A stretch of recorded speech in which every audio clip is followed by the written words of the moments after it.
So we're talking about extraction today, and most of the time when people talk about extraction of minerals, they're talking about liquid resources, so oil and gas.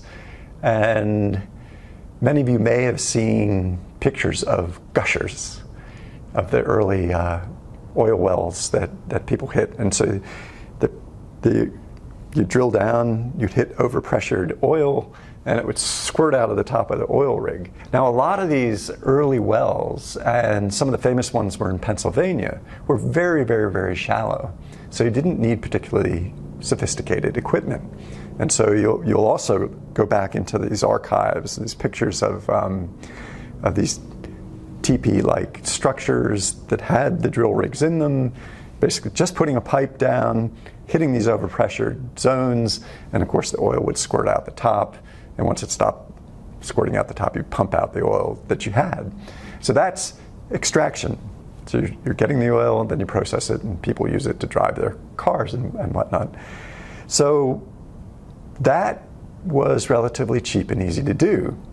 And the way people recognized where to go drill for oil initially was where it was just seeping out of the ground. And there were places like Baku in the Caucasus in Asia where it was seeping out of the ground, or in Iraq where it was seeping out of the ground. And of course, all this shallow oil is very, very easy to produce. You don't have to have very, very strong pumps to get it out. And of course, if it's gushing out, then you just let it gush out. So the history of extraction is really a story of engineering.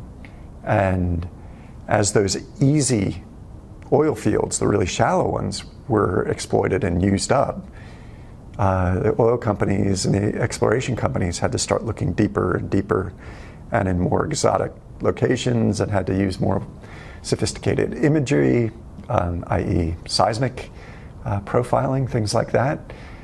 But just initially, it was just a tube going down to very shallow depths, say 100 meters or so or less, and you'd extract the oil.